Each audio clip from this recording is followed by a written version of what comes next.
Hey guys, how are you all doing? Welcome to my channel. So, today we are gonna see, what if Naruto faked his death, and went in a different world, part 1. So before we start, go check out the author of this fanfic, Foxcomm, link is in the description. Also subscribe if you enjoy the video. Let's start the story. Sasuke hit Naruto with the Chidori. Naruto tried to keep it from hitting his heart, but was only able to move it left to the center of his chest. It hurt like hell when he felt it hit part of his heart. He felt his heart slow, as he looked down. I guess you got your wish. Sasuke smiled before dropping Naruto, and clutched the side of his head. His eyes began to burn, as they were forced to change into the Mangekyo Sharingan. Naruto found himself inside his mind, in front of Kyuubi's cage. Down the hall, he saw the lights grow dimmer, as Death walked to him. Hey you dumb fox, is there a way to release you? I will if you promise me something. Make that team hurt a little before you take him back to Konoha, and then leave my home. Sure thing, kiddo, Kyuubi said. Perform the following hand signs, and then remove the seal. Tiger, ram, horse, rat, and boar. Naruto did, as he said. Oddly enough, he felt it growing easier to move. He always thought it would be the other way around. Must be that the mind is being freed of the body, he decided. Grabbing onto the bars, he pulled his way up to them. When he got to it, he sat atop the plate, and grabbed it by the bottom. Pulling, he felt it resist for a moment. Let go, damn you, Naruto growled. I want him free. The seal glowed blue for a moment before he pulled it off, and tore it up. The gate disappeared, and he fell to the ground. Can you move, Kyuubi? Said Fox walked out of what once was his cell. I can. Now to do it. He looked at Death, as he was only 20 feet away. Then he focused on Naruto, just before hitting him against the wall. What the hell? I let you out so you wouldn't die with me. An honorable thing too, Kyuubi said. So much so that I refused to let it disappear from this world. No matter what, my life was tied to you, until you performed those hand signs. Now I will take your place. In exchange, you will get my chakra, Naruto no Ryoko, king of the foxes. Looking over at Death, they saw him waiting.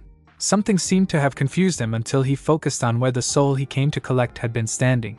Right where Kyuubi was now. Are you ready for the afterlife? Death asked, as he extended his hand. I'm not, but I will walk with you willingly. When I see Kami, kiddo, I'll put in the good word for you. Not that you will die for a long time. You are a Bija now. Naruto opened his eyes, and felt the seal on his stomach fade away. He stood up, his tails moving to better his balance. Tears slid down his face for the sacrifice given for him. And the person that caused it to come about was standing not 2 feet away, his eyes still burning. UTME! Naruto yelled before he punched Sasuke. He flew into the far wall. The dust cleared, and Sasuke stood back up, unable to believe what he saw.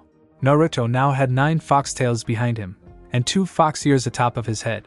You team, Naruto said again, his tears still coming. He is dead because of you. The one person that ever just gave me something for no other reason than to just give it. And you killed him! He ran at Sasuke, a Rasengan forming in his hand with the help of one of his tails to shape it. Sasuke tried to form the Chidori again, but Naruto slammed into him too fast. His vision darkened before collapsing. Naruto helped each of his friends through the gate of Konoha. They didn't question his new looks, they were hurting too much too. While Sasuke was held bound by a tail, people were looking at him, and openly calling him a demon now. He didn't care. Bachan, I got him, he said, as a group of jonin came running up. Naruto? Drop that henge, you know how people think of the fox. I can't. This is no henge, Naruto replied. It was then that Tsunade noticed that he had been crying, and still was. Naruto, what happened? Sasuke Kie rock hit him on the side of the head. What did you do to them, demon? Someone in the crowd yelled. I didn't, liar, someone else yelled. We should kill the damn thing before he finishes them off, another voice yelled. Look what it did to Uchiha Sasuke. I bet he influenced Itachi to do those things to get rid of the clan. From there it only got worse. Enough, Tsunade shouted. I said enough. Naruto set his friends down before moving away from them. As the rocks continued, his tails began moving in their way. His head was down. They thought it was a shame, but they didn't notice his jaw was clenching tighter and tighter. She said enough. It was full of so much killing intent that no one moved. Even Gaara and Temari were stunned. This is it? This is what I worked so hard for. What a man that proved to be a friend died for. He betrayed Konoha. As you strike at me for doing everything I could to bring him back stunned, but alive. I don't believe this. I don't fucking believe this. Watch your mouth in front of the Hokage, demon, an ANBU captain said. Just before a headband flew into his shoulder, driving into his flesh. I quit, he said calmly. I don't want to protect a village that is more concerned about power over loyalty. He walked away. Naruto grabbed his possessions that were of value to him and sealed them into a scroll. He hesitated as he picked up the picture of Team 7. He looked at it for a moment before he threw it at the wall and watched it shatter. He just wanted it to burn. A flame appeared at the end of his tails. Seeing this, he flicked it across the picture. He then walked out of what once was his house. Down the street, everyone gave him a wide breach. No one wanted near him, as he still held a little of the killer intent that had scared even the Hokage. Good. I don't want to talk to anyone. As he was left alone for the first time in his life, he could see why Gaara thought the blood of others was the only way to soothe his pain. Speaking of Gaara, Naruto thought when a wall of sand came up, blocking his path. "Uzumaki Naruto, what is causing you this pain?" Gaara asked. "The person I met before would never have so much hate for his people." "People change, Gaara. I changed. As I can see." "Why?" Naruto swallowed. "I tried to let Kyuubi go, so he wouldn't die with me. On the condition that he brings Sasuke back, and then leaves Konoha forever. When he finally spoke again, he agreed, and told me to do it. But it was a trick. The damn fox gave his life so I could continue to live, to keep such honor in the world. He gave me his power, his heritage, and," he glared at the people around him, making them run at a new flare of hate they could feel. "And they make light of his sacrifice, and mine. To give your life for someone else is something each, and every person here should honor. It is obvious that he is gone, isn't it? How else could I be like this? But they only see that now I am what they always thought, the fox. A stone full of heroes that everyone honors, but his name will never go on it because of bad blood. No, not just bad blood everything, but a few people here are bad." He yelled the last part, looking up at the statue of the fourth. "You were a fool, Yondaime. If you could see what has become of the village you love so much, you would be shedding tears at what you did. You should have let him destroy it." "That is enough," Jonin said to Naruto. If it isn't one of the just heroes, sworn to rid the village hidden in the leaves of the demon. Well, you have two choices, hero. You can just wait, and I will leave of my own free will. Or you can try to strike me down now, like you tried, and failed so many times before." As he said it, his fangs were growing larger. "Naruto, calm yourself," Gaara said. "If you lose control, I have never been in more control," Naruto growled. "I finally see what this village is.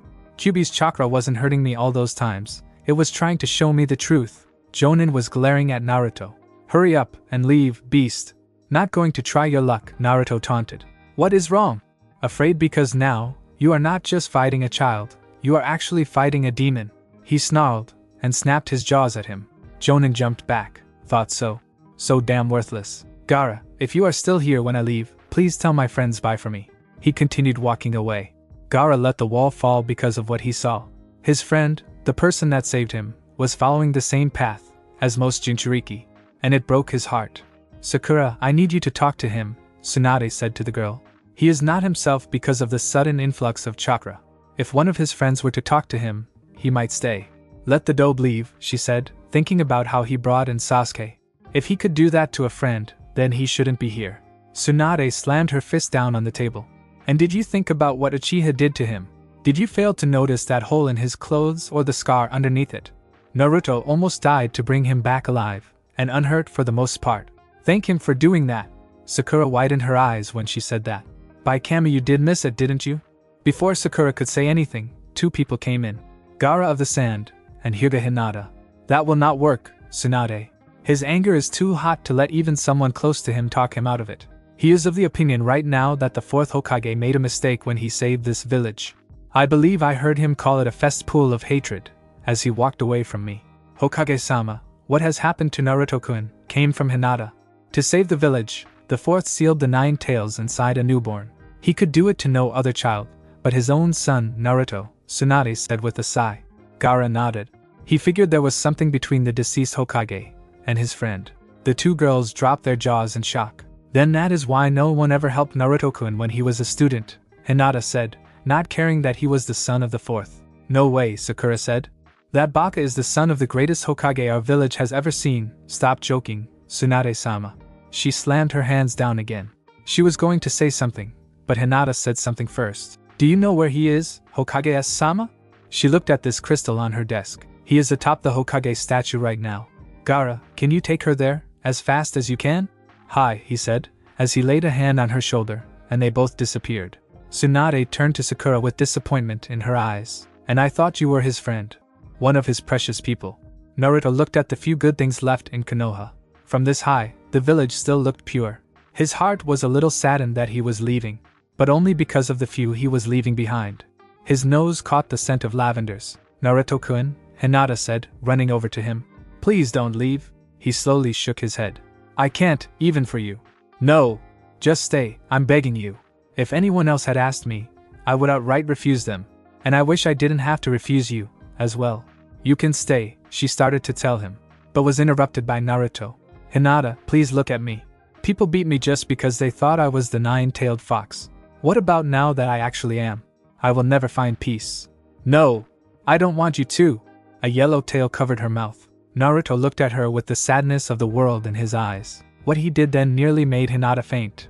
He hugged her, wrapping his arms and tails around her. I will miss you, Hinata-chan.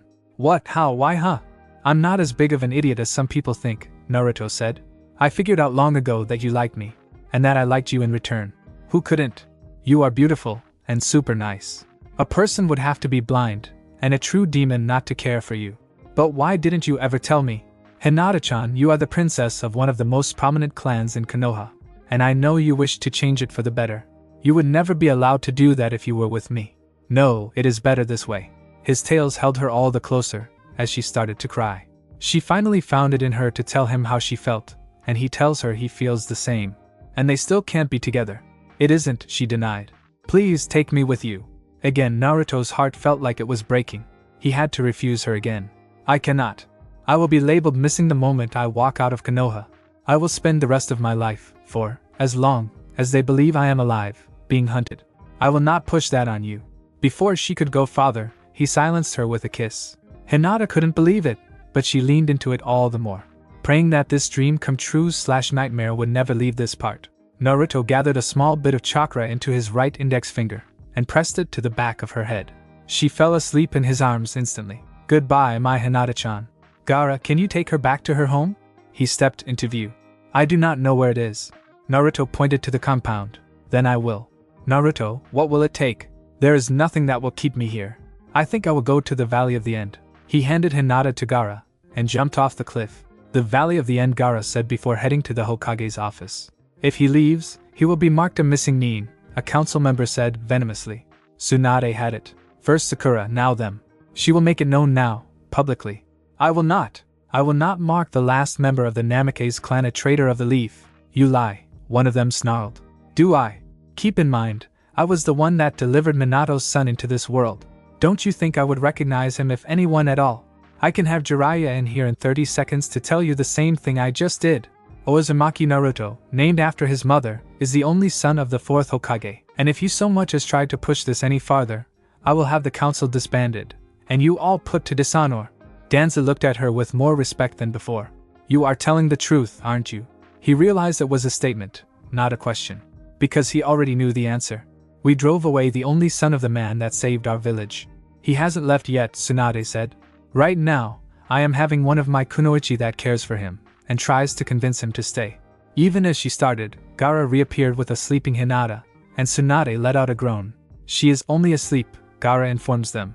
Naruto heard her out, and told her he in fact felt the same for a long time now, but didn't act on his feelings because they would hurt her more than help, and he had already left just 2 moments ago.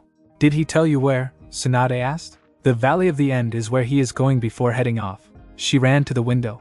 Jiraiya, get your ass in here. He already was. I was waiting for you to call, where is he? That blasted valley, she replied, cursing it to hell. Tsunade and Jiraiya, along with all of the ninja they brought, felt it long before they got there. A battle between 2 unbelievably strong opponents. One had to be Naruto. They stood on the edge, looking down, and saw Naruto fighting a real demon, not just some super strong animal. Hell's fire, the demon called. Rasengan. The 2 opposing forces hit each other, and it created a sphere around them that no one could see into. In part because the force of it knocked them down. There was an earth-shattering scream just before there came an explosion. When they all got up, the river below them was filling a crater wider than the valley was at its widest not 10 moments ago. A single tail was floating in the water before it started to burn up. No, Tsunade said. No. Naruto was scrunched into a ball, his tail already regrown. This isn't exactly going according to plan, he said at the pain he was feeling. He also felt something else, as he floated there in this void. He felt himself being lost to a much greater anger than he felt even earlier. It was taking control of him, he knew. That wasn't the only thing he felt. This great power may be able to hold him until he realizes himself again. Using his chakra, he flew to it. On a place called Earth by its inhabitants, two great beings were fighting. Ryoko and Yosho swung their swords at each other and blocked the other's attack. So far, he had taken her right-hand jewel, but still left her with unbelievable power. "What is wrong, Yosho?" she asked in a voice of belying endearment. "Having trouble keeping up with me?" "Not a chance, devil," he said to her. "I will beat you if it takes everything I have. Even if I never go home, you will never harm another person again." As their battle raged, the weather turned for the worst. Finally, it dawned on them that this was no natural occurrence. "What did you do?" they both yelled at each other. Ryoko just shrugged while Yosho shook his head in confusion. Then a tear opened in the air above them, and from it, something fell to the ground. "I don't suppose that was one of your spirits, was it?" Yosho asked, looking at it. "No," she said. 9 yellow tails uncurled from the bundle, revealing a child. His eyes were red with anger. This can't be good," Ryoko said. "Destroyed," the boy yelled. "You were right," Yosho said before dodging a sphere of dark energy thrown his way. "He is suffering from dimension bloodlust." "What the hell does that mean?" Ryoko demanded. "It means that he is from another dimension, but when he crossed over, he wasn't prepared, and his mind protected himself with his strongest emotion, anger." The boy was now throwing his destructive spheres everywhere, at everything. I hate to say it, but it looks like we have to fight together on this one," Ryoko said. "Looks like," Yosho said. "It would be bad if this world was destroyed while we were on it." "Yeah," Ryoko said in a tone that said that was obvious. "There is one thing I must ask, Ryoko." "And what is that?" she said, disappearing, and reappearing to dodge another blast. "Do not kill him. He is just a child reacting to what has been done to him." "What? If you haven't noticed, he has no such compunctions. Ryoko, I can seal him, and let his anger cool with time. Doing this will spare him, and keep people safe." "Alright, I'm game. What do you need from me?" "I need to get to my ship. He is too strong for just myself. Another sealing sword is needed." "I was under the impression that the Jiren royal family only had enough energy to use one sword," Ryoko said to him. "I do. Meaning it will have to be calibrated to work with your energy," Yosho said, as he used his sword, Tenchi, to knock one of the wild shots being thrown by the boy into the air. "Oh boy, you should have said that in the first place." She grabbed him, disappeared, and reappeared by the remains of his ship. Letting him go, she said, "You get it made, and ready. I will go keep the boy busy." His eyes were red, and slitted, as he stormed around the valley, Ryoko noticed. He could run on 2 legs or on all 4s, and still be able to throw those things with just his tails and mouth. He was wild, and just trying to release his anger, she saw. Because he didn't aim for anything, just fired. She found herself frowning. She knew what her mother would want her to do. Exactly what Yosho was trying. Ryoko. The ship, though damaged, flew into the air with the MROW, and flew over her. She changed into her combat form, a woman about the same size as Ryoko. "We need to help the kid," Ryoko said to her. She mewed back. Ryoko sighed. "He is just a child." "No, I'm not going soft. Just Mom would want us to save him." A blast shot through the air, almost hitting Ryoko, but she just let it pass through her. "Besides, look at him. Can you really hurt him any more than he already is?" Ryoko looked around her half-sister at the boy. He was crying, as well. She frowned, and nodded. "Meow. Thank you for your vote of confidence," Ryoko muttered. "We just need to keep him from attacking Yosho while he finishes a second sealing sword." The two ran forward, swinging their own energy weapons. He grabbed both swords, burning his hands, and tossed them aside. As they stood back up, they saw the burns receding. Ryoko meowed again, and Ryoko nodded. Yeah, Mom would definitely experiment on him if she saw that. Yosho ran, and found both Ryoko and Ryoko trying to fight the boy. Ryoko was on the ground, out of energy, and reverted back to her cabbit form. Ryoko had her sword in hand while the boy held a knife that had energy extending from it. He held his own against her very easily. His movements said to Yosho that he was born and raised for combat. "Ryoko!" He threw the hilt, and she easily caught it. When she did, a red blade shot from it. "About time," she said, grinning at her new weapon. She looked up at the boy, and found him staring at it, fascinated. She moved it to the left, and to the right, and his red eyes followed it. Yosho moved behind him. "What?" "He is paying attention to nothing but this. Get behind him so when we seal him, we will have a better chance." He nodded, and moved to where he could strike to the best effect. "Ryoko, when I give you the word, I need you to drive your sword into his chest." Oh, and I just got it. Don't worry, little guy, this will be over quickly, and then you will be yourself again. Yosho put his sword away, and gathered his energy in his hands. With a nod to Ryoko, he wrapped it around him so he couldn't move. He struggled against his bindings, almost making Yosho pass out from the intense strain. Now, Ryoko. She drove the blade through his chest, down into the ground, up to the hilt. His struggles began to decrease, as his movements became harder to do. Slowly, he looked like he turned to stone. The last thing he did was cry a last, single tear. Both of them dropped to the ground. Damn, that takes a lot out of you, Ryoko said. It does. And we still need to finish our fight. So we do, she said with a voice with false endearment. Yosho sealed the cave leading to Ryoko's chamber. The sword Tenchi, as long as it stayed where it was, would keep her there. He then turned to look at the fox boy. He was standing at the side of the entrance like a guardian. The sword Guka is still in his chest. He will stay that way for as long as the sword is in place, as well. At first, he only planned to keep him like this until he could feel the anger leave him. But then he felt something about the child that scared him. His very energy either supported it or created the feeling in him even though he wasn't angry. He would never be able to tell. I'm sorry, young one. I can't take the risk. In time I can release you, but not until I am sure. Hinata woke up to find Gaara was waiting for her. Where is Naruto-kun?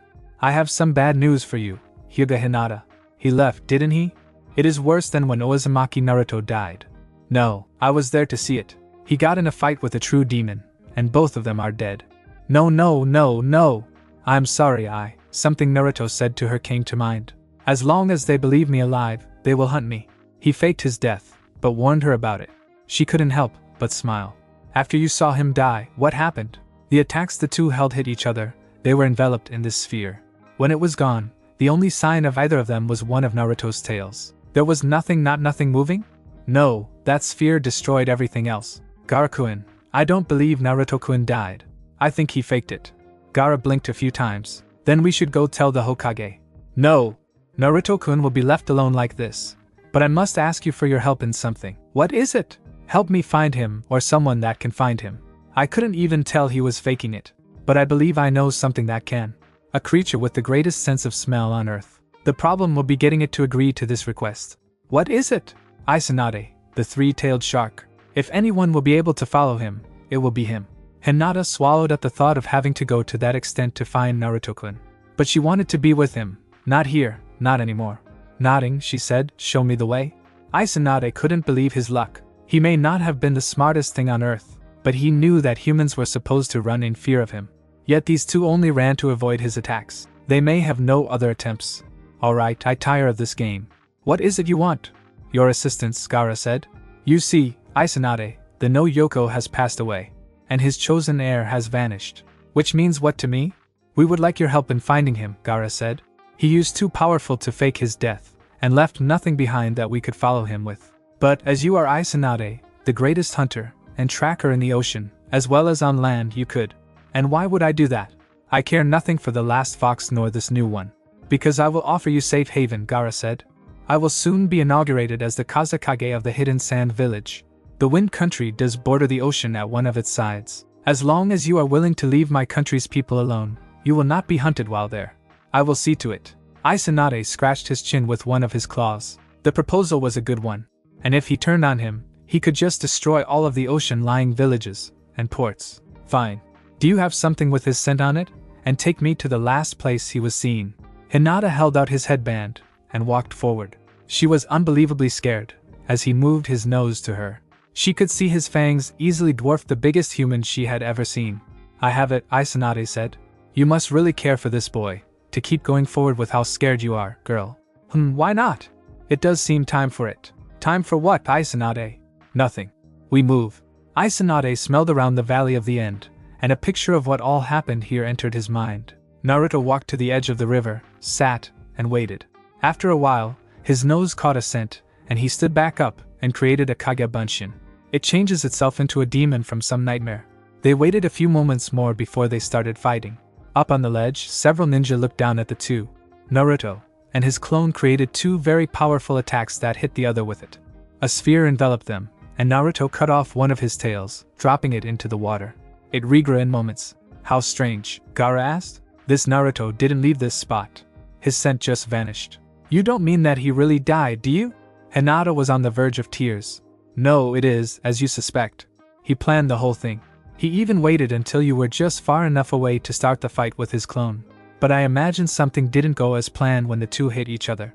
What happened? Gaara asked. The inside collapsed around him.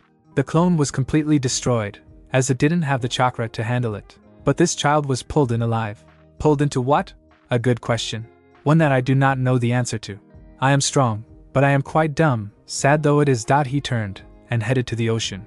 But I do know what happened. They opened a tear. A tear? Gaara asked, not understanding.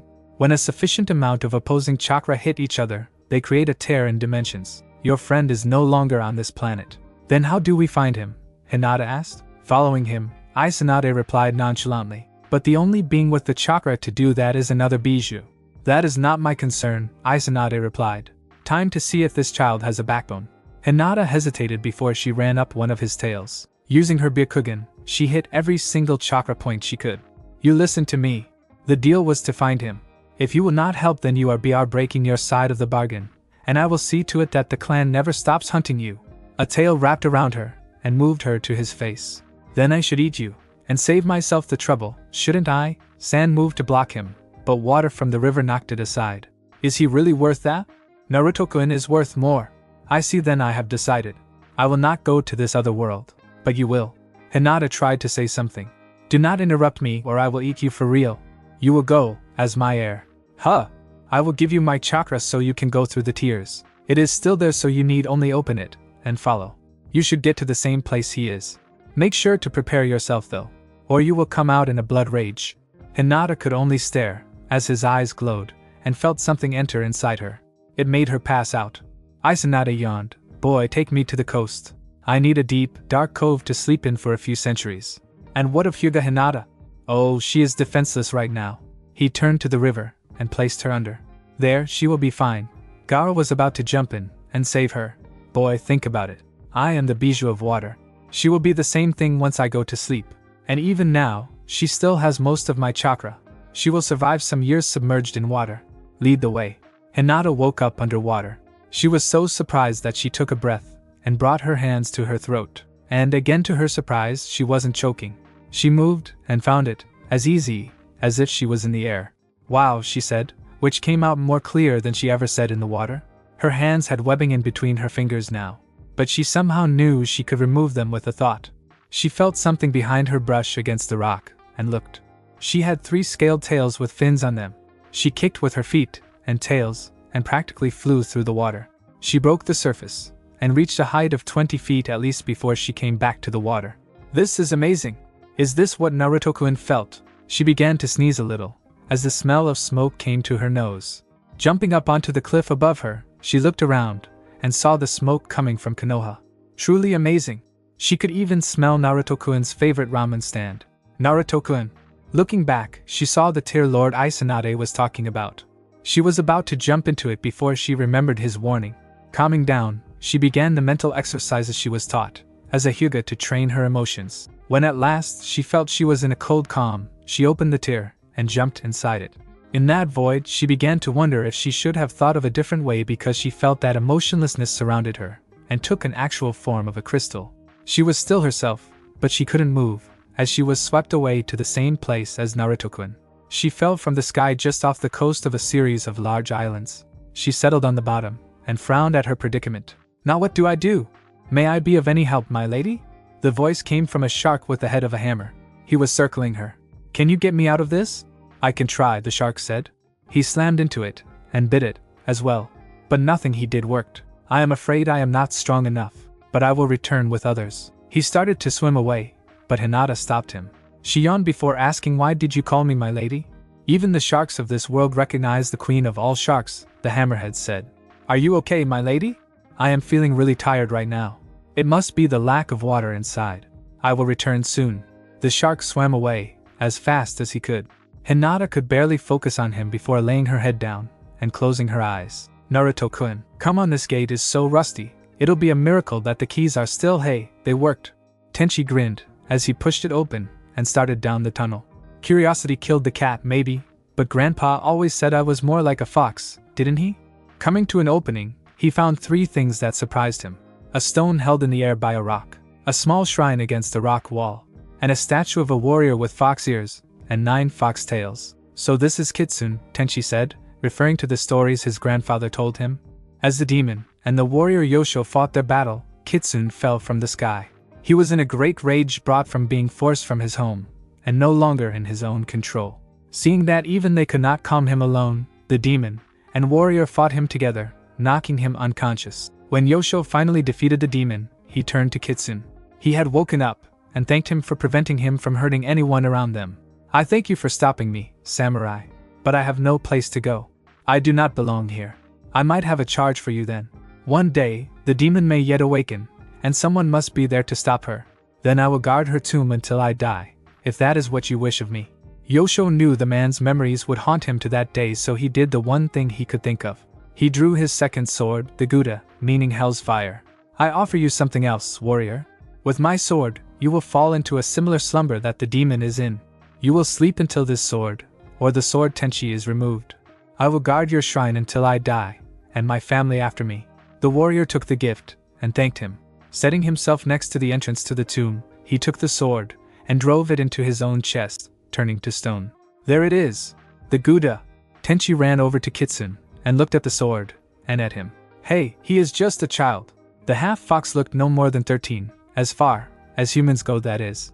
He turned to the sword next. It was in his chest, where it went all the way to the small of his back, where the tip of it could be seen. I wonder if the old legend is true? The last part of the legend of Kitsune was that even in his sleep, he still cried.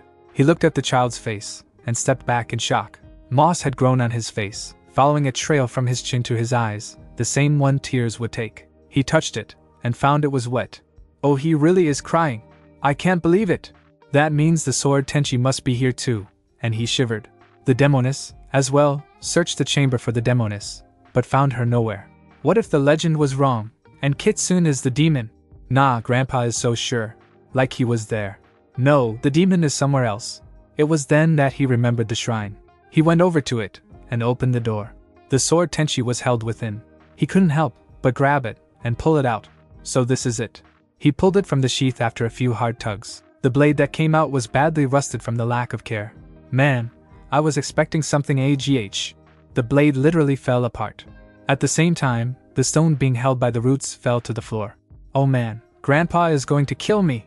To compound his troubles, another stone broke. But as it did, the hidden entrance to the tomb was revealed.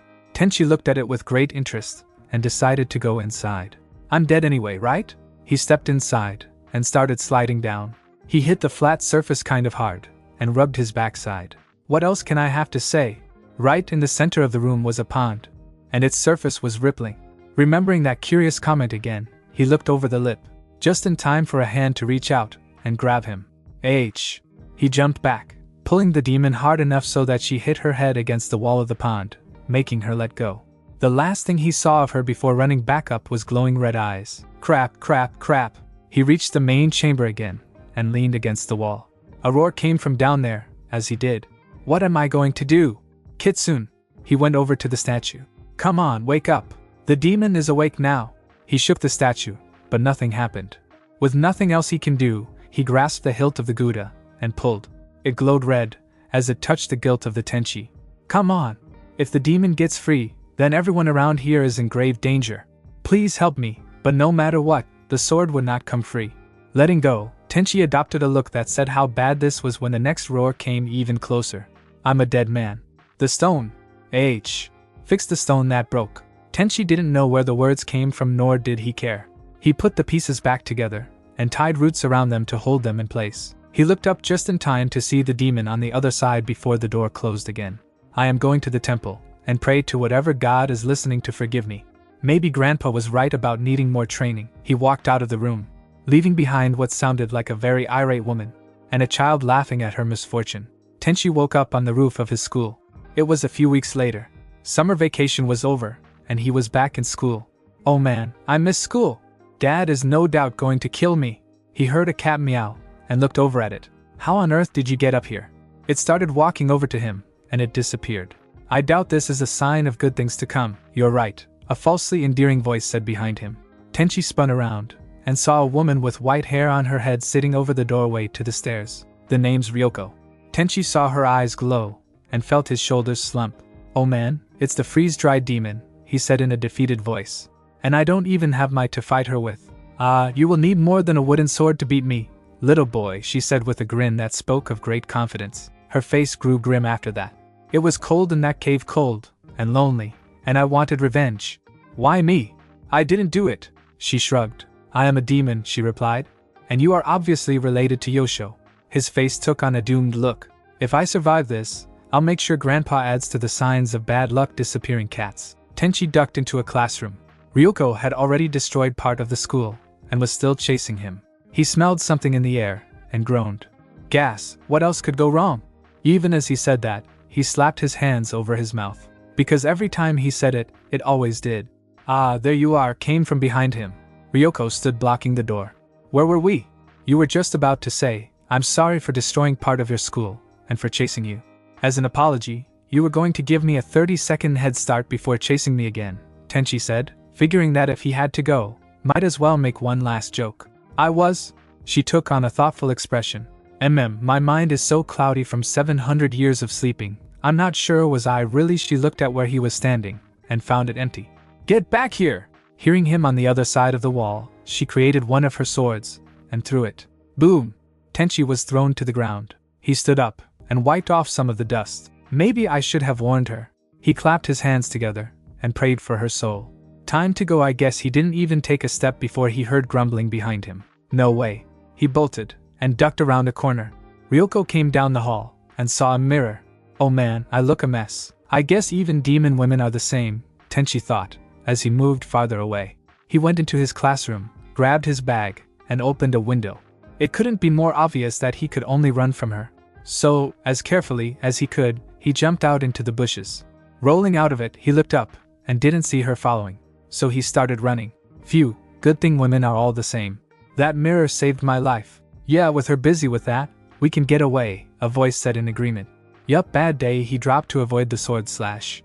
Rolling, he came to his feet to see Ryoko right there. "Can't I just say I'm sorry for what happened, and you let me go?" "I don't know, give it a try," she said. "I'm sorry." "Accepted." "Now where were we?" "Oh yes, I was about to hurt you some more."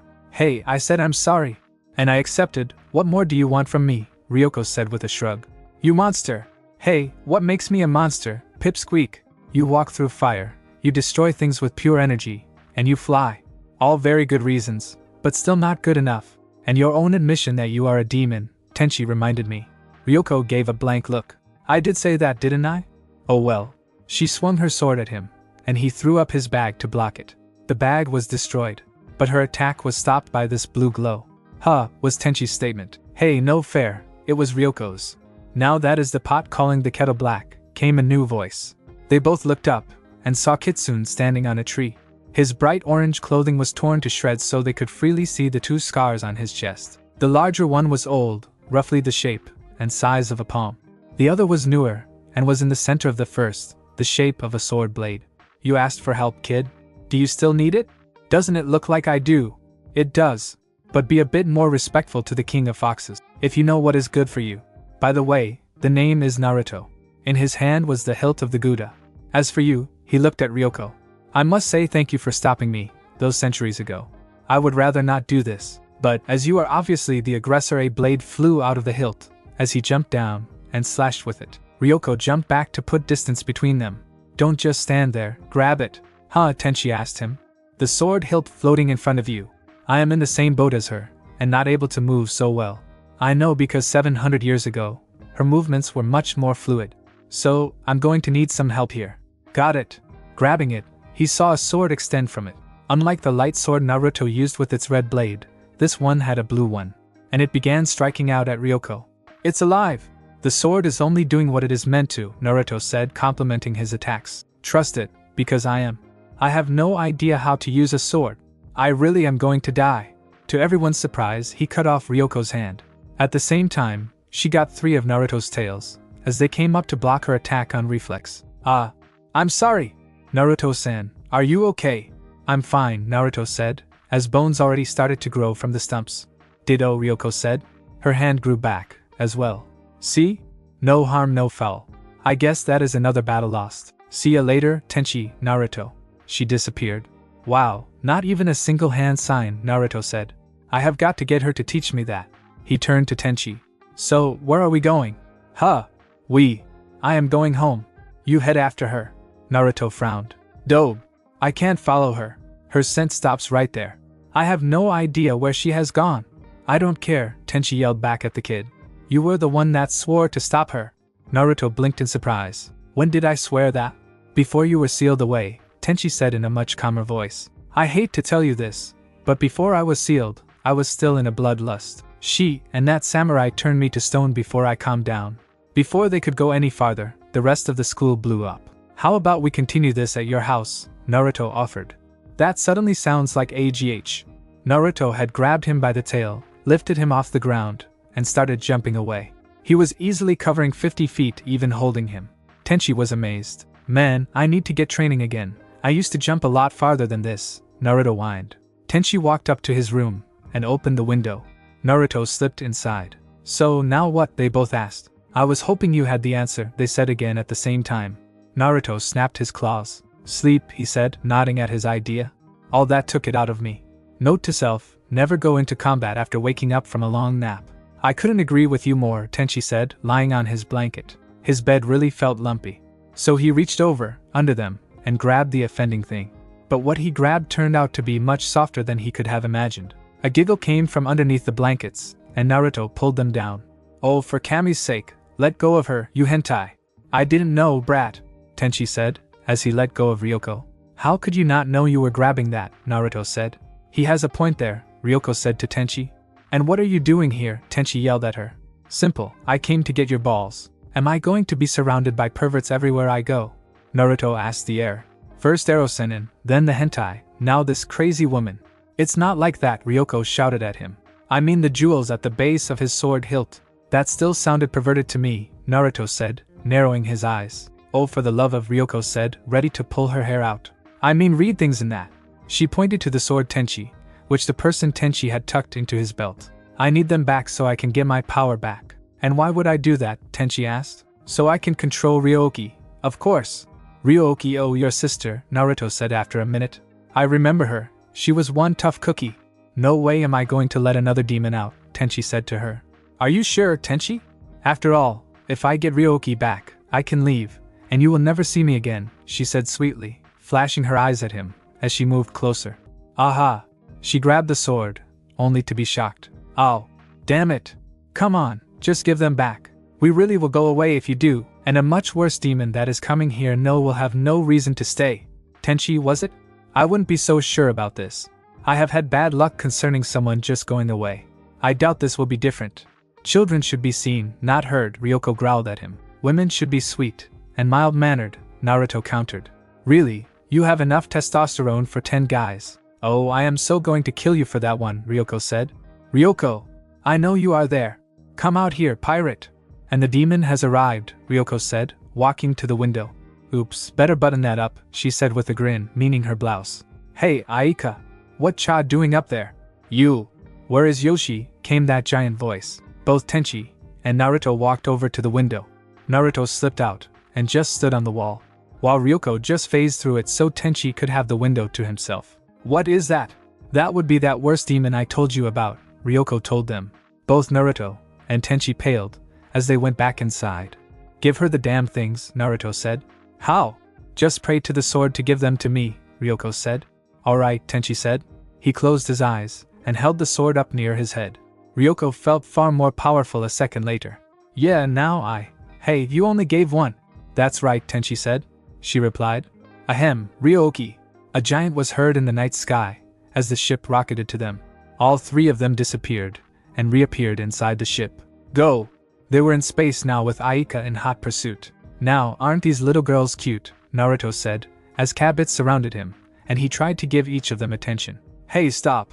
I can't pilot Ryoki with the crystals in place. Then how are we flying right now? Tenchi asked. All of them deadpanned. I had to say something, didn't I? Ow, Naruto said, trying to force his way past the bars again. Will you stop that, and help me think of something? Tenchi yelled. I can get us out of here easily, Naruto replied. Then why don't you? I like plants, he answered. And it would be a waste to hurt them when there has to be a way out without doing so. There was a soft giggle from outside their cage. you're right, a little girl with silver hair said. Who are you two? Tenchi. Uzumaki Naruto, he answered with great vigor.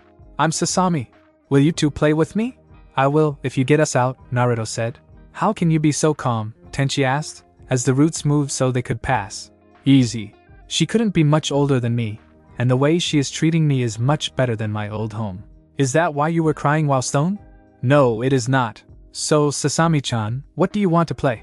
Well, I don't know. I don't often have people to play with. How about we get off this ship, and we think of something then, Tenchi said. Alright, but first, can you two do something for me?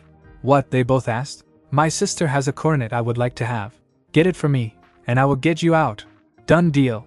I may not look like much, but I was the best ninja in my village, Naruto said. As they turned to where she said, Sasami noticed something.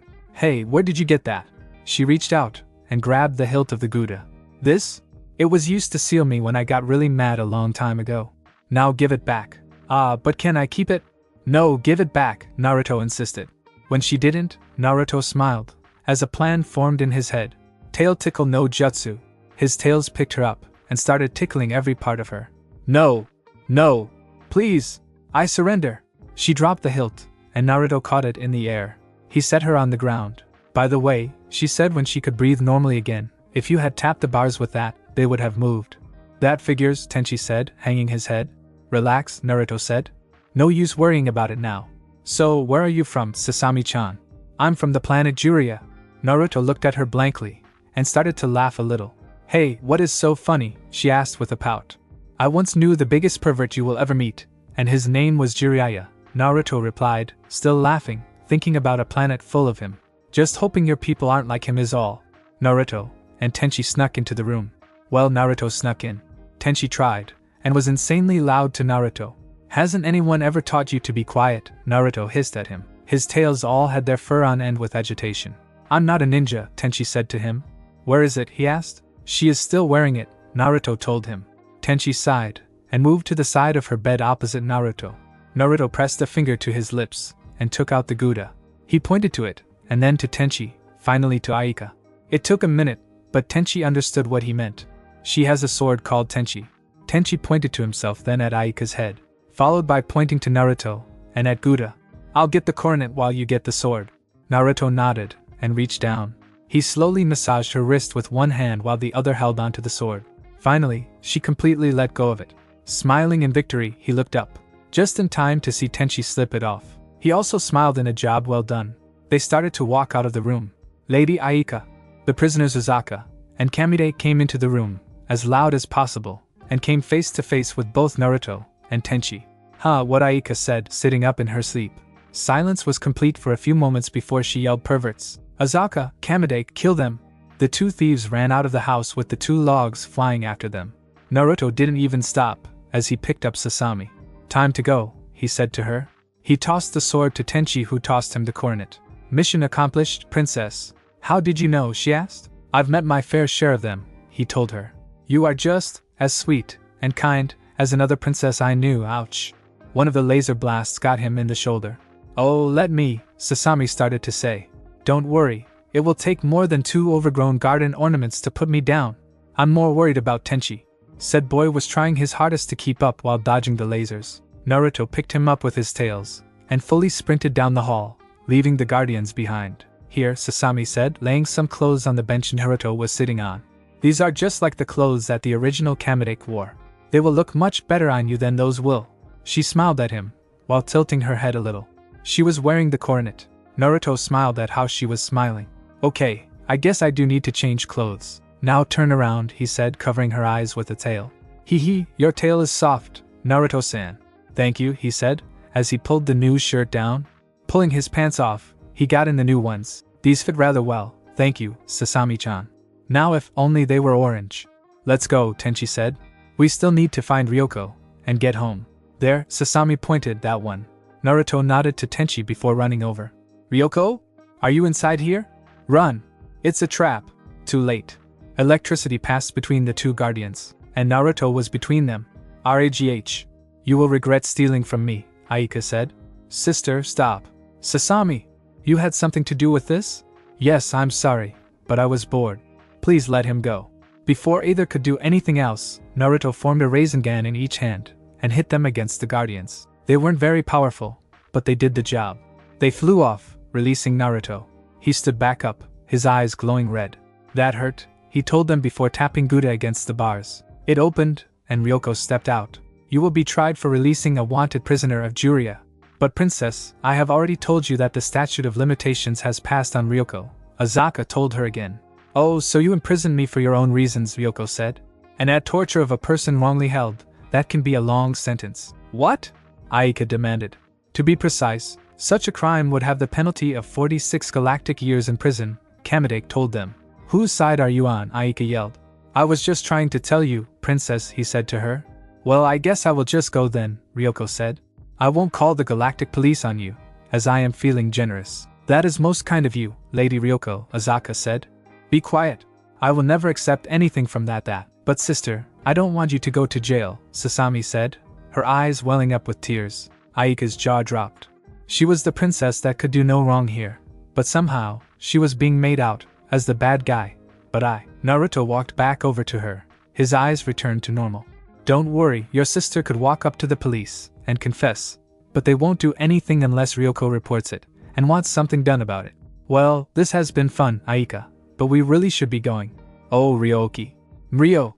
The spaceship tore through the deck of the ship, and they were teleported inside. Ryoki, head back to Earth, pronto, Ryoko yelled. Behind them, Aika shouted for them to follow. Do not let them get away.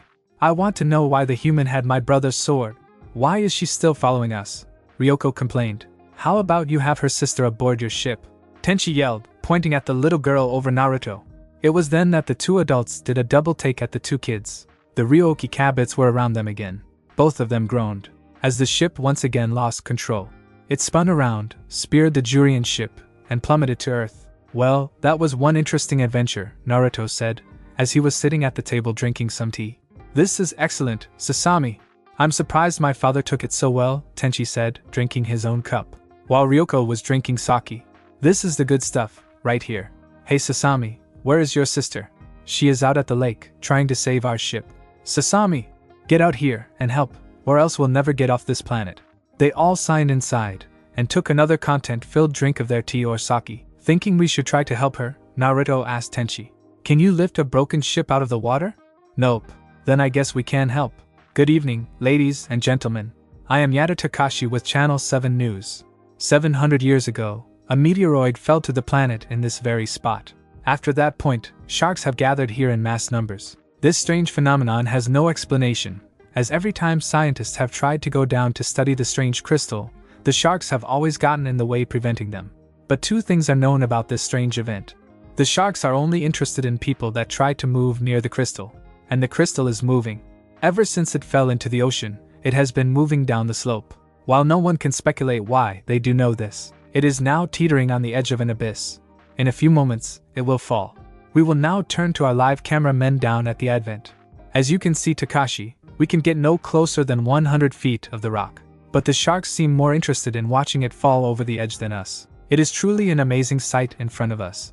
Sharks that are normally known to live thousands of miles away have gathered here to see this.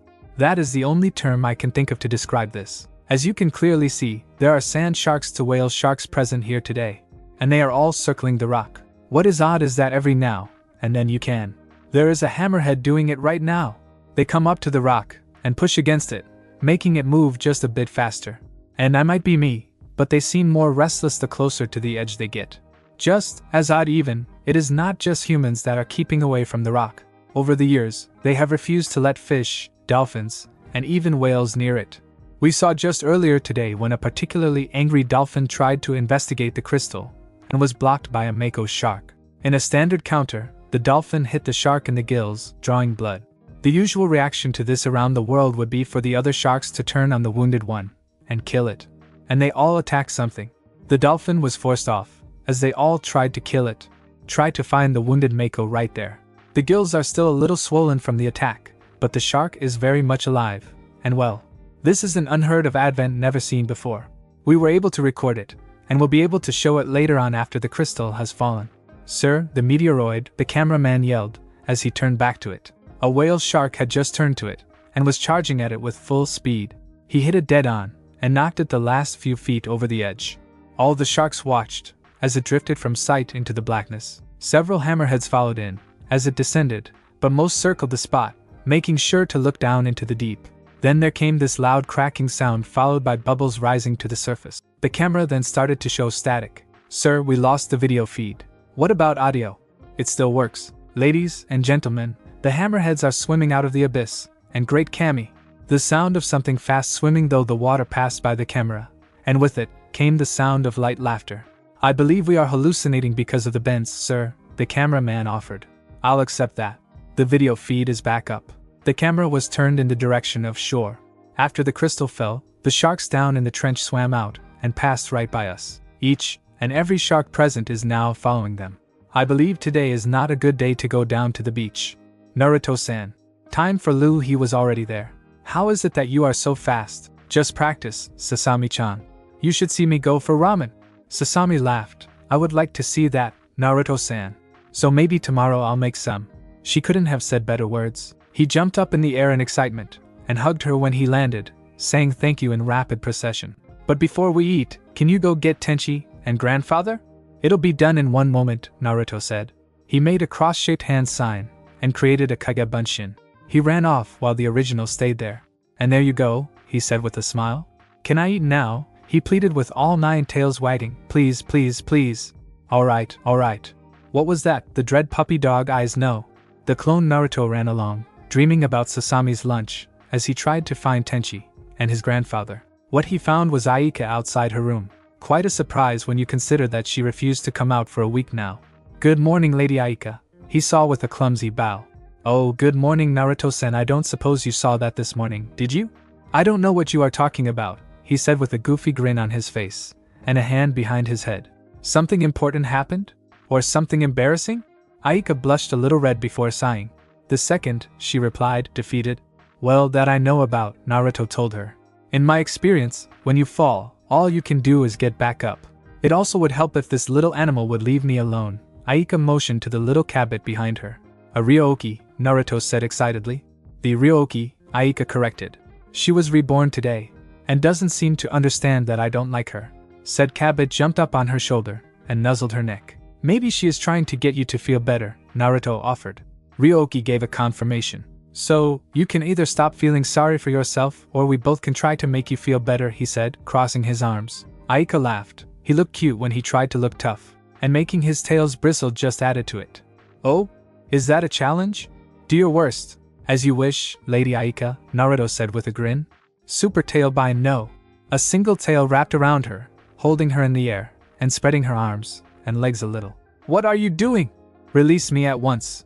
Naruto just smiled. You said do your worst. So here it is. Another tail slipped off her shoes, and pulled her arm sleeves up. Tail tickle no jutsu.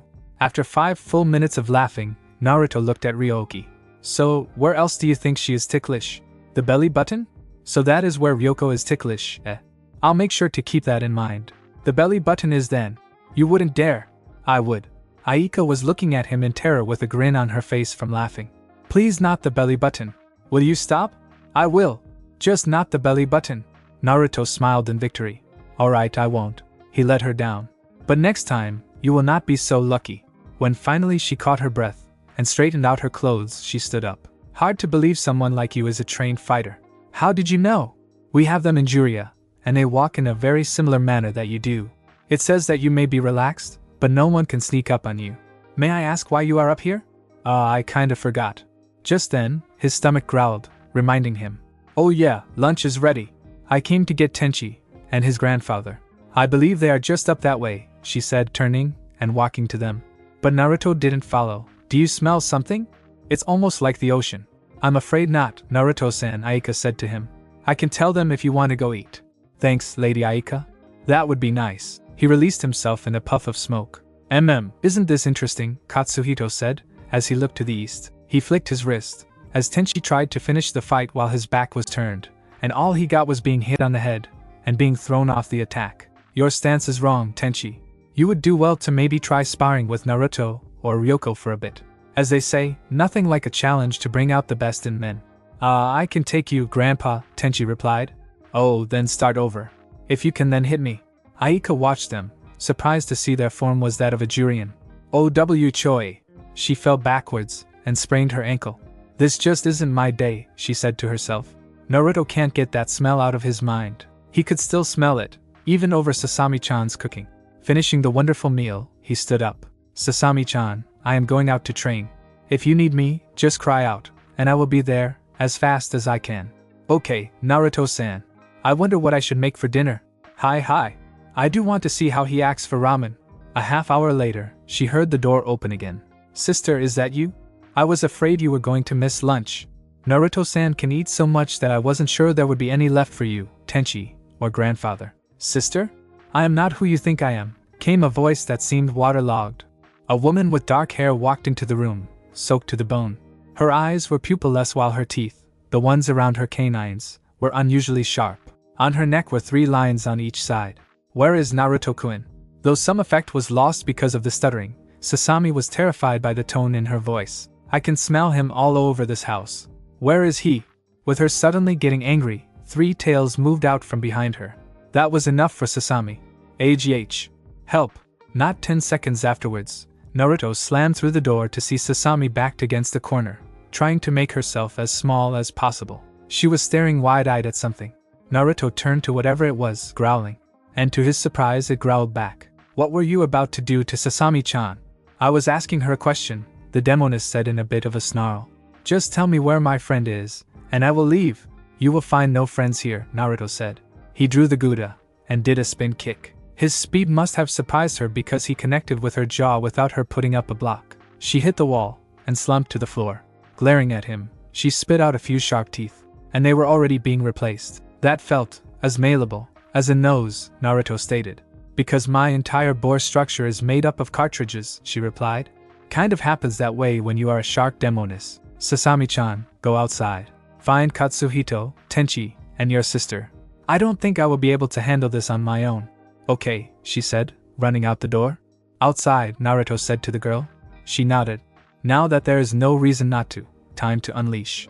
Don't think you will stand long against the queen of all sharks, she said to him. Just tell me where your king is. Naruto laughed. And what is your business with him, pray tell? That is for only the 2 of us, she said. I am afraid I cannot tell you until you tell me. She glared at him a moment more before saying fine. I am in love with him. Naruto went slack. No, it couldn't be. I left 700 years ago. But her stuttering, and she said she was in love with me swallowing, he straightened a little. I see. May I ask your name, lady? Hyuga Hinata, heir of Isanade, replied. Hinata! What happened to you? Huh! I know you, don't I? But I can't unless it's Naruto Kyuubi.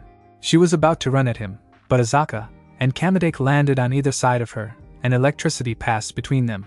She screamed in pain. Let her go, Naruto growled, grabbing Azaka and throwing him into Kamidake. He reached down and picked her up.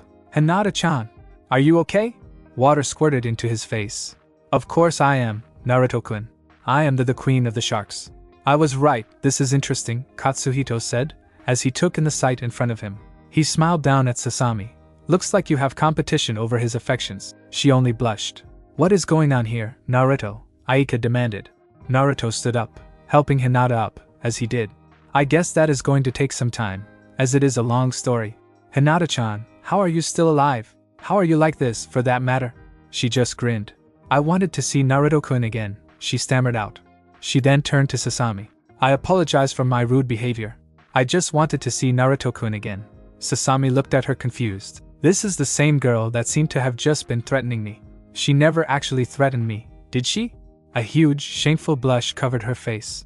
Sasami, is something wrong, dear? Aika asked. All she did was ask where Naruto was. I was scared, and screamed for help. Naruto said he would be there in a moment if I did. And he was. But I did it for the wrong reasons. Naruto looked at the door he broke, and back at her. I guess I owe you an apology, Tenchi. I kind of destroyed the door. They all looked at the splinters that were once the kitchen door. Katsuhito spoke first. Well, Tenchi, looks like the rest of your training today is to fix the door. What? But Naruto was the one that broke it. I did, sir. I should be the one to fix it. Be that as it may, you were just doing your duty, protecting Sasami when she called for help. You knew not that it was only a friend on the other side. The fault lies with me, sir, Hinata said. If I had not been so rash to see Naruto-kun again, this would never have happened. No, child, that isn't it. Take a look at yourself. Your clothes are falling apart. Your hair is a tangled mess. You look like something washed ashore. Combined with your teeth, gills, and tails, and anyone would be afraid of you. Even though he didn't mean it like that, each word made Hinata lower her head all the more. Did I say something wrong? Isn't that obvious when she has a confidence problem? Ryoko said. Hinata stood back up and walked into the lake. Oh, Hinata-chan. Don't go down there, Naruto said. He dived in after her and found her leaning against the remains of Aika's ship, her face hidden in her arms. He motioned up to the surface. She shook her head. No, Naruto-kun. That surprised him, no stuttering. Must be the water calms her. I mean, I do look a mess, and now I'm a demoness. You must think I'm hideous. Naruto forced her to look up, and she saw he was frowning. He pointed to himself, meaning he was also a demon now. But you are beautiful like this. Those ears and tails do you justice. I'm just a monster. Naruto started using ninja sign talk. What I said to you still applies. You are still beautiful, and the kindest person I know. Only a blind, mean old demon could not fall for you. A real miser. Stop saying that, she said, a blush on her face. She hid her face again. Naruto lifted her chin up and blew some fire out of his mouth. Though the water tried to extinguish it, he kept it burning with chakra. It created bubbles in a shape. I love you, Hinata-chan. He grinned as he held a tail by her nose. Don't make me tickle you into submission, he signed. I will do it. Hinata smiled. You don't scare me, Fox, she said. I command the best hunters in the universe. All you have are foxes. She wrapped her arms around him this time. But I guess I can keep you, as a pet. I guess the water makes you more sure of yourself. The water is my natural element, she replied. Now, obviously, we need to do something about my looks. Can you help get the seaweed out of my hair? Sure. And I think I know where to get you some clothing. As I doubt we can just go down to town for it. He tapped the ship hull. Once Hinata was cleaned up a bit, they found the entrance and went inside. Frowning at how the water slowed Naruto down, she made a motion of her hand, and it receded. And with it, so did the confident Hinata. So, where is this room, Naruto-kun? Just over there. He tapped the hilt of the Gouda against the door, and it opened. Water rushed out, and they stepped inside. He went up to the computer and did the exact same thing as Sasami. But he opened the file with the blue name instead. He was fired so red gems fit him. As Hinata was water, he was willing to bet the blue file had blue gems. One moment please. A beam of light scanned Hinata up and down, creating. Some light appeared on the bench, and when it receded, the clothing was there. I'll go outside while you put them on, Naruto said. He walked outside and covered his eyes just like he had with Sasami. I can't peek, I want to, but I can't peek. What was that, Naruto-kun? Nothing. Hinata walked out in the same style of clothing as Naruto now had on. The gems are a good compliment to your eyes, Hinata-chan. Thank you, she said very softly. Should we return back to the surface? Yes. But I've been thinking, even though I am in my weak element, I am still pretty strong. Enough to lift one side of this. I bet you could lift the whole thing. Maybe, she said. Would you help me get this out of the water? It would go a long way to making Aika and her sister feel better about being stuck here. But why don't they leave? I was able to walk here. They aren't from this planet. Ryoko, Aika, Sasami, they are all from outer space. Outer space? She looked up and took on an involuntary far-off look. He knew she was imagining what that must be like. He did it almost every evening. Then this is their ship? It is what is left of it. I think Aika said something about it being able to grow, but also take root, as well. I don't follow. It is a tree, Hinata-chan. Their technology is based on the manipulation of trees. But once the tree takes root, it will forever be just a tree. The first Hokage would fit right in with them. And he knew that far-off look as well. 700 years ago not only were their family and friends dead, so were their children, and there's maybe even her whole clan. Or even the village. Naruto didn't like that last part so much. But his friends, he would miss them, the few he had. Let's do this, it helps, Naruto said. Hinata nodded, and let the water fill the ship back up. She looked more confident in an instant. I will get on the far side. You take the side flight by the door. Grandpa, don't you think they have been down there a bit too long? 3 things, Tenchi. 1, she has gills, and would no doubt save Naruto if he couldn't take it. 2, they are both more powerful than you think. 3, they might just be needing a moment of privacy. Young people often do. Grandpa. That is a fact of life, Tenchi, he said with a laugh. Oh? That isn't what I expected. Aika, Sasami, you might want to come outside for a few moments. What is it, Lord? Oh my goodness, is Naruto-san, And Hinata-san doing that, Sasami said in amazement. I sure am not, Ryoko said, looking through the wall. Got to admit, the little brats sure are packing one hell of a punch. I might actually have to think about fighting them until I get my third gem back. Ha ha, never one to lack confidence, are you, Ryoko? Katsuhito asked. Lady Aika, I am sorry, Naruto said. But your tree is taking root. The roots were hanging from the bottom of the ship. But it looks like the main quarters are still working, so if nothing else, you can still use it as a home. My thanks, Lord Naruto, she said in awe at the two children holding something that must have weighed a couple of tons at least over their head. Don't thank me, Lady Aika. Nor do you have to call me Lord. Just because I am king of the foxes it doesn't mean a thing. It was Hinata-chan that did it. I am at half strength in water. She was the one able to do it. Then I thank you, Lady Hyuga. Did you tell them about me? She asked, as the last of the water fell from her. No, you said you were the queen of the sharks, remember? I did, didn't I? You see, Lady Aika Hinata is actually the first daughter of Lord Hyuga Hayashi of Konoha, our former home. So, she does deserve the lady bit. Naruto, you don't tell a princess who to be respectful to. I apologize, Lady Aika. No need to worry, Sasami said. We don't mind. Right, sister? Aika sighed. You really should let people speak for themselves, Sasami. But she is right in this case. We are of equal ranks here. We can be what am I looking for, Sasami? I don't know, she said. I think she means informal, Naruto said to Hinata. Where would you like us to set down Ryo, was it? Yes, that was it. Where would you like Ryo placed? Sister, I want to stay close to Tenchi. He did let us live with him, Sasami said. True, and Ryo will take much water to survive. Can you place him by the lake shore? Naruto smiled knowingly to Hinata. Holding it up with his tails, he showed her his pinky, and mouthed Tenchi. She just smiled back, as they set it down about 30 feet from the Masaki house. I don't suggest you move back in just yet, Hinata said. Much is waterlogged. Naruto shook out his fur. I guess that means you will have to stay living inside with us for a bit more, he winked to his friend. His ears twitched, and he bent down, and picked up Ryoki. This is Hinata, he told her. Hinata blinked a few times at the cabbit. She is so precious. Naruto just laughed, as she hugged the little creature. Tenchi, Sasami said, running up to him. What can I help you with, Sasami? I am looking for a strong tree around here, but I don't know the trees of earth. A strong tree, eh? Well, there is the shrine tree, he said. What are you making it for? To make a charm, the girl replied happily. Then I know just the one. Come with me, and don't touch those carrots, Ryoki, he said over his shoulder. The cabbit had been hiding, and when he turned, she had started out to the ones he was caring for, but stopped when she heard that. Tenchi led her to a tree by the river. Here, this is just the one you need. This tree is a willow. Watch this. Picking her up, he let her grab one of the hanging branches. When he let go, the branch started to lower, but didn't break. The willow may not be the strongest out there, but as you can see, it will take more than most trees. Thank you, Tenchi. Naruto and Hinata were practicing taijutsu when Sasami came running up. Hinata sneezed. Bless you, Naruto said before giving one himself. Wa-chu, Naruto-san. Sasami came up and held out a charm. I made this for you. It is a charm the warriors of Juria wear. It is supposed to bring them luck in combat. Naruto smiled, still sneezing, as he picked it up. He wasn't the only one that was sneezing though. Hinata was even more than he was. N-N-A-R-A-chu.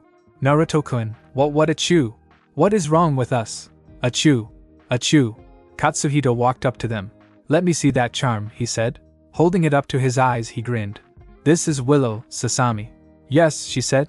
Tenchi showed me the tree, and told me about it. Well, if he had known you were going to make it for this, he would have taken you to a different tree. Naruto and Hinata were still sneezing uncontrollably. Why, grandfather? Willow is supposed to keep demons away, under which our two friends here fall into. Come with me. I know a good tree to give warriors strength. He started to walk away. Sasami bowed to Naruto and Hinata as their sneezing let up. I am sorry, Naruto-san, Hinata-san. I didn't know. It is alright, Sasami-chan, Hinata said. At least now, we know what one of our weaknesses is. Now go on. I would still like a charm, Naruto said, pushing her in the direction of Katsuhito. He then sighed. You know, for some reason, I feel this adoration is going to be nothing but trouble. Shall we get back to what we were doing? Hinata nodded. She knew she had nothing to worry about from Sasami, so she didn't feel mad at her. Besides, they haven't actually made it known they cared for each other. Sir, the energy signature is coming from this planet, a crew member said, as their ship orbited over the mostly blue planet. Tsunami, the captain said, looking at the screen. Her status? The girl has not awakened her powers yet, another crew member said. She only has minimal of her natural powers, almost non-existent. The computer says that capturing her, at her skill alone, will have a 97% chance of success. Is there anyone down there that could interfere? 2 known readings, advanced Jurian power signatures. 2 unknown, possibly guardians. Anyone else? The space pirates Ryoko and Ryoki are on the surface, as well. It seems that Ryoki has gone through her rebirth phase though. Estimate to be at 80% capability at the highest. Good, you can count this mission a success then. Take us down. Our primary target is Tsunami. Secondary are the 2 unknown signatures, and Ryoki. The scar down the left side of his face twisted, as he smiled. Soon, his just rewards would be coming. And then he would make that woman pay with her sister. Naruto's ears perked up at the sound of it. What was that? He asked, setting down the cup of tea Hinata made for them. What? I didn't hear anything, Ryoko said. It was this big bang like an explosion. But it came from up in the air. A sonic boom, Tenchi supplied. Whenever a vehicle of some kind passes the speed of sound, it creates that sound. Oh, so another spaceship is coming? No, planes on this planet have reached that speed, as well, Tenchi said. But now that I think of it, they don't fly over this area because of the mountains. Aika seemed down for some reason. Lady Aika, Tenchi said, is something wrong? Couldn't this ship get you home? It could be Lord Tenchi, if indeed it is a spaceship. But I am afraid I will have to turn down the ride. Not until I find my brother. Katsuhito said. He must really be important to you. He is, sir, Aika replied. I love my brother very dearly, and would do anything to meet him again. I see well, since it is your custom, and that Tenchi is of age now, you could always marry him. Nobuyuki, Tenchi's father, laughed at his own joke, right up until Ryoko knocked him against his head. Don't even joke about that, old man. Tenchi was raised to be a good person. Can you imagine him having his nose so high up in the air? He has to look down to look up. Are you trying to imply something? Aika demanded. There was no implying about it, princess. Just that you live in comfort by taking it from others. There is nothing wrong with being born into a royal house. And you should talk about living off others, pirates. Naruto, Hinata, Nobuyuki, and Tenchi sighed. They are at it again. They looked at each other to see who would volunteer to be the peacemaker. Hinata stood up. Please stop fighting. What if Sasami saw this? You stay out of this, both yelled. Now, Hinata may have been quiet and unsure at times, but she was still a demoness. Apologize right now. Not right now, Ryoko growled. Aika completely ignored her, continuing to throw insults at her rival. Fine. A tail wrapped around both of them, and held them tightly in the air. I think you two need to cool off. Let me go, Aika screamed. What is wrong, princess, Ryoko said sweetly. Can't phase through something like a tail? She was about to, but found she couldn't. My chakra is keeping both of you there, Hinata told them. It was then that they noticed where she was taking them, to the lake. They fought all the harder then, but they were held in a vice-like grip. Hinata stepped on the water, and walked along the surface to the center. I warned you. The water then began to split around her until she stood on the bottom of the middle of the lake. Now cool off. It came crashing around her, and them. To say the 2 sputtered women that walked out of the lake were mad was like saying a shark was a little hungry. A vast understatement. Hinata walked out soaked, but as happy as a clam. Are you 2 willing to play nice now? Asked the confident Hinata. Or do we need to take another swim? Naruto couldn't help but laugh. They glared at her, but agreed. Then Ryoko started to laugh, and when she saw why, Hinata giggled a little, as she produced a napkin. Your makeup is running, Aika. Here we go, Katsuhito said, coming up to a good strong tree. This tree is a redwood from China. The species is the oldest on Earth, old back when even your people were young, I imagine. This particular tree was thought to be extinct, but it is alive, and well, obviously. Unlike its younger cousins that have needles, this one has leaves, and has been alive for over 1,000 years. It was born when its mother fell over. But the roots refused to die, so another tree was born in its place. Wow, Sasami said. To think there are such trees in the universe. This planet is truly amazing. I would want to live nowhere else in the galaxy, Katsuhito said to her. What is this tree like? I don't know about personality-wise, but the bark on it is 2 feet thick. When there is a fire, the bark turns to charcoal, making it fireproof. While this one is short, in optimal conditions, it could grow to 700 feet tall. Sasami found herself leaning backwards to see the top near 100 feet up. The wood itself is resistant to all forms of rot. The reason I know this tree grew from an old one is because I found the old log, still, as solid as ever, even after 700 years of resting in the river. I think such a determined to live tree would be better for charms. Thank you, grandfather, Sasami said with a bow. As he walked away, she went up to the tree to look for a knoll or branch that was ready to come off. She was humming to herself as she looked. Here is a good one, she said. She started to make another charm when she heard someone walking over to her. Looking up, she didn't recognize him. The man had a scar on the left side of his face and carried a plasma pistol in his holster. He was from space. Sasami? I am Captain Giler. I'm here to take you and your sister home. Really? That is great. Can you let me finish this first? I need to give it to Naruto-san, and a second one to Hinata-san. I am afraid we are pressed for time. There is a space pirate coming here, and my ship is a cruiser, not capable of combat. We must leave now. Your sister is already abroad. He nodded, as he said the last part. Sasami felt someone behind her, and spun around, only to have something cover her mouth. Naruto looked over at the two men. Their sense said they weren't there to talk. Fight us only if you are willing to die, he told them. They were shocked that he knew what they were there for, but quickly overcame their surprise. You two will come with us if you want to live, the right person said. Hinata nodded. I will take care of these two. You handle the others. Alright, have fun. Naruto vanished from sight, as Ryoko and Ryoki came out of the house. Am I missing something? Several men fell to the ground. Not really, Naruto said, pulling one up by the shirt collar. Why are you here? We were hired to bring one of the princesses of Juria to our employer. The sound of a glass shattering signaled to the others that Aika heard what he said. Sasami! Sasami, where are you? I just left her by the redwood, Katsuhito said. Where is your ship? Wouldn't you like to know? The man swallowed something in his throat. But I'm not going to be alive to tell you. Good luck, fox boy. Hinata-chan.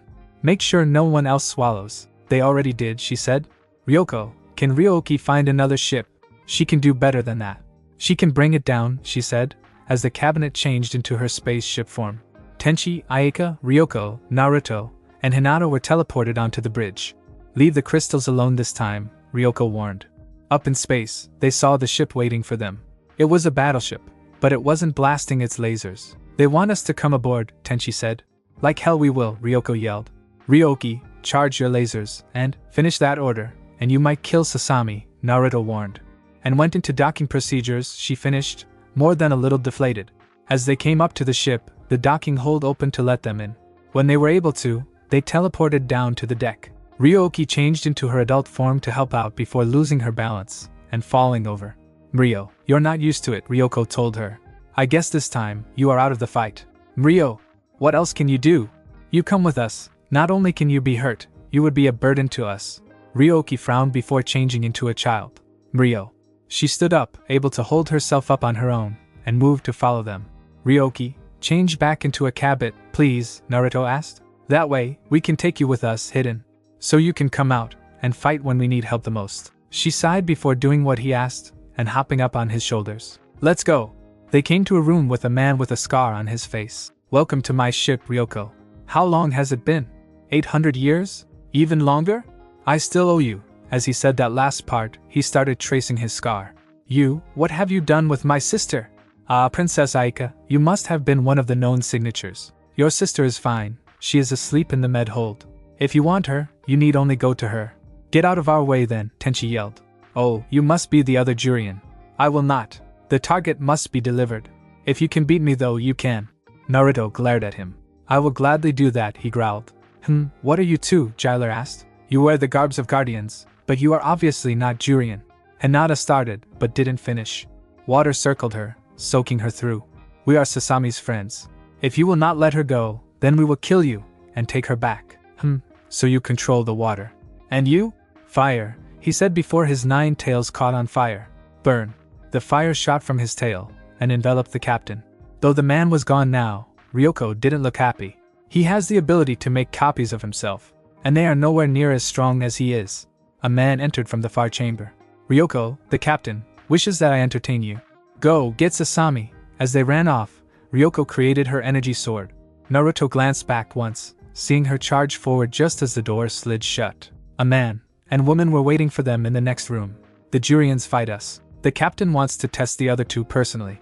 Aika was covered in a white light before it was dropped, and she was wearing battle garb. You will pay for taking my sister. Naruto, I trust you to get her back, Tenchi said. Make that person pay for what he did, Aika yelled. Now that I think we can handle, Hinata said. Combing back her hair to keep it from her eyes, she blasted the door with water hard enough to tear it off the wall. Naruto watched her walk away, not helping, but noticing the way she swished her tails while walking when she was like this. It still surprised him how a little water made a world of difference. He briefly wondered how he had changed, as well. Hinata and Naruto came to a large room. In the far wall was the door leading into the med hold, and the captain stood in front of them. "I don't appreciate that you did that to my hatch, young lady," Gyler said. "But I do appreciate the strength it had to have taken. Yes, I think I will add you to the list. The boy, as well for that fire. And Ryoko because I want her sister to suffer." "Just what are you?" Naruto growled. "I am simply a merchant and trader.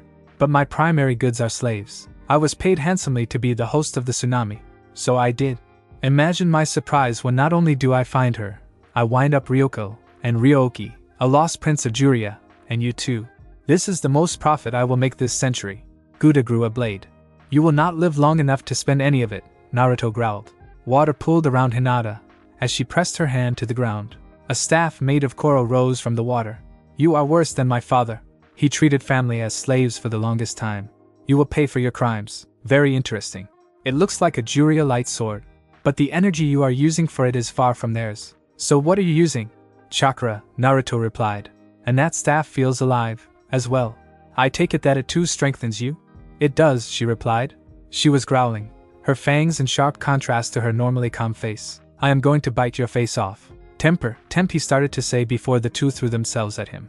Hinata and Naruto were not doing so well. They weren't losing, but they weren't winning either. "Naruto-kun, what are we doing wrong?" "I don't know. What is so different now, as to when we were fighting before?" They looked down at their weapons. "Oh, something wrong?" "Yes. We were fighting with weapons that are not really us," Hinata told him. She set down her staff and activated her Byakugan. "My hands are all I need right now." Naruto grinned as he slipped Guda into his belt. "We never really fought with those before. But, as we were so sure of them, we thought we could. But then, we are natural with our real styles. Kaige Bunshin no Jutsu." Several clones appeared. "Gentlemen, my honor to work with you again," a clone said. "I have that same ability," Gyler said. An equal number of copies of him was made. "Naruto-kun, they each have a tenth of his strength," Hinata said. "Your clones are far from the skill level I have," Naruto said. The clones disappeared, and reappeared behind them. His copies were destroyed. Pathetic. He didn't finish, as Hinata started hitting him with her hands. He hit the wall, and still she hit him. 64 trigrams, she said. "You won't be able to move for a while." "How is this possible?" "Simple," Naruto said, as a clone helped him with the next step. A Rasengan formed in his hands. "We are demon lords, a ninja of the village hidden in the leaves. Even if we are no longer welcome there, we are ninja."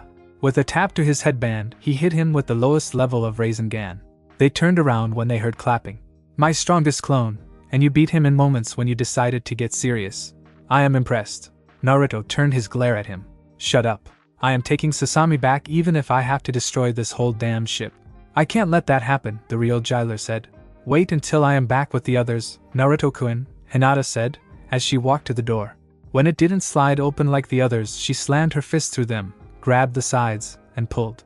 When she had torn the metal open far enough, she went in. Sasami was hooked up to a few machines that were beeping. "Sasami," Hinata said, shaking her shoulder. Her face scrunched up, and she said, "Mama, I'm tired, can I stay home today?" Hinata smiled at that. "Let's get you to bed then." Carefully removing the needles, and using her chakra to close the small wounds, she disconnected all the wires and tubes. She then picked her up, and went back outside. "Ryoko, come with me." "Ryo," she said before hopping onto her shoulders. Hinata started running, and Gyler tried to stop her. But Naruto appeared in front of him, connecting his boot to his head. "Your fight is with me, not them," he growled out. As he did, his eyes began glowing red, his fangs grew longer, and his hands became claws. "And you had better focus on me, or you won't walk away with just a twisted scar." She heard Naruto release the part of him he had been holding back. Hinata was worried about him if this was what was needed, but she could do nothing about it. Without hand signs, she created several water clones. They all intercepted the crew that tried to stop her. "Get out of my way," she yelled. Doing a spin kick, she knocked one into the bulkhead. She found Tenchi and Aika finishing off the man they were fighting. The woman was getting back up when Hinata hit her with a blast of water. Naruto-kun said he was going to destroy this ship if that is what it will take to kill Gyler, and he is getting ready to do just that. So we might want to go. When Tenchi and Aika saw she didn't stop running. They knew she was serious. They came to the room where Ryoko was fighting, and found her still in combat. I heard. Go, I can survive in space just fine. I will need to stay behind to make sure no one follows. A Ryoki crystal appeared, and changed into her girl form. Her energy sword appeared in her hands, looking quite out of place. No, go with them. Ryoki shook her head, and pushed Hinata forward. When they were in the docking bay, the original Ryoki changed into her ship form. Ryoki and her sister were afraid. She knew she was no use in combat yet, but she had to help. Meow. That might work, Ryoko replied. Go ahead. She created an energy blast, and shot it at the guy. He saw Ryoki lift her sword over her head, and point the blade downwards. No! She pushed it through the hull, and tore it to the side. Ryoki and Ryoko just grinned, as they stood there, as if the air in the room wasn't being pulled out. The person they were fighting had no such luck. That is going to leave a stain, Ryoko commented, looking at the freezing blood. Well, we should go make sure our little Naruto-kun. An explosion came from another part of the ship. Alarms went off, giving the abandoned ship signal.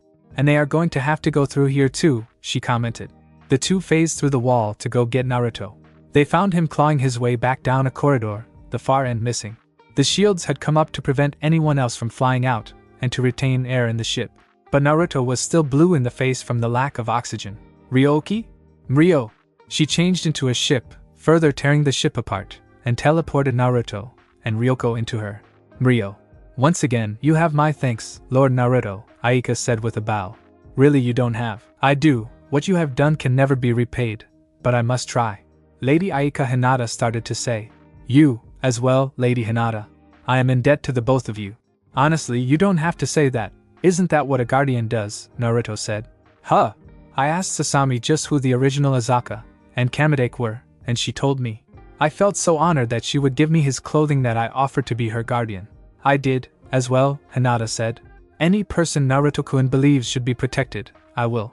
I know my sister is in the best of hands then, Aika said, again with a bow. I am even more in your debt. The two just sighed. Thanks for watching my video, and make sure to check out the author of this fanfic. Link is in the description. See you next time. Till then, sayonara.